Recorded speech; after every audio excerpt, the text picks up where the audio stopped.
I wasn't planning to make this video, but I saw a couple of very famous YouTubers coming from the Breitling factory and praising the brand. And I wanted to talk about this because as a Breitling watch owner, fan, enthusiast for many years, it was actually the first brand, luxury brand that I fall in love with, and I still love it to this day. I wanted to bring everything down and be a little more realistic. First of all, both of these YouTubers, especially the one that I like a little less, criticized Breitling many times before about their ETA movements, about their watch sizes, even the designs.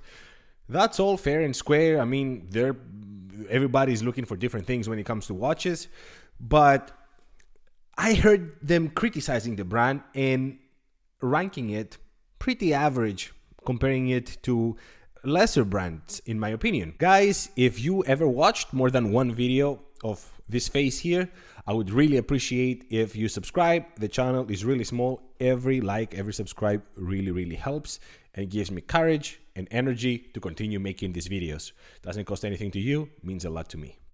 Now, Breitling invited them. I don't know if, except for the costs, they got also money in their pockets. I assume that's the case. And they start praising the brand altogether. But as a true enthusiast and as somebody that's been following the brand for many years, I wanted to bring things to perspective. First of all, Breitling, yes, created the B01 10 years ago at this point. Great movement from what I hear. I don't have personal experience with it. I know that my Breitling Galactic Unitime, that movement is based on the same concept of the B01. At least that's the information that I get. And it's been great so far. Great. But there's some things that I want to put into perspective. First of all, there's a nice documentary or advertisement documentary that Breitling did many years ago, and they showed all their factory. And I'm going to come to what I saw from these two YouTubers and compare it to what I saw a few years ago from Breitling themselves.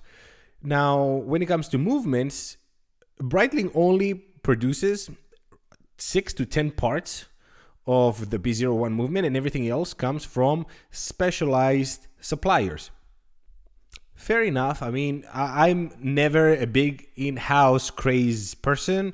I get it that specialized people do better work in some aspects, and I never had that fetish of in-house. And they show videos of how they assemble these movements together, and that there's a lot of testing going on even on their ETA movements, which we knew that from before. I mean, if you ever saw an ETA Breitling movement, you will see it's decorated, it's chronometer certified, it's always something that elevates the basic ETA movement, which is already a good movement to begin with. But they also do that luxury touch on it every time. But what we didn't see in especially Teddy's video is the most important here.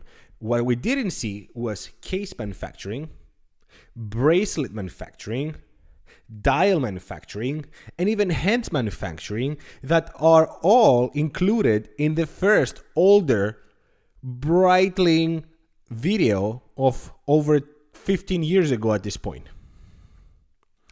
Back then, Breitling used to do chronomats, the older version of chronomat, and they were showing how proudly how they build the cases. They show the exact process. They show how they do the bracelets, how they polish them, assemble them.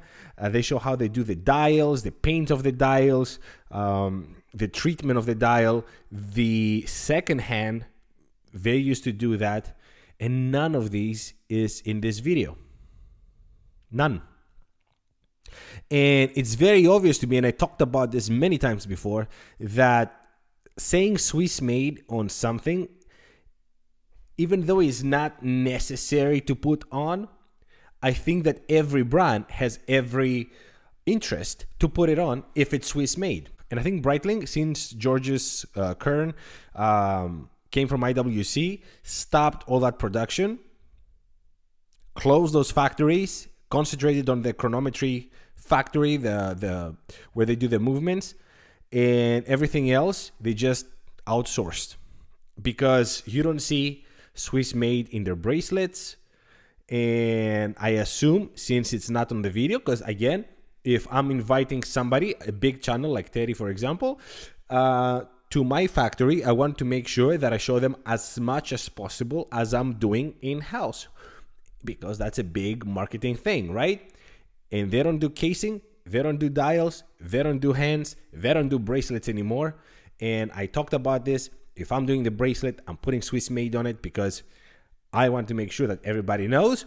And Breitling has not had Swiss made on their bracelet for many years now. Does that mean it's a worse bracelet? Not necessarily, no.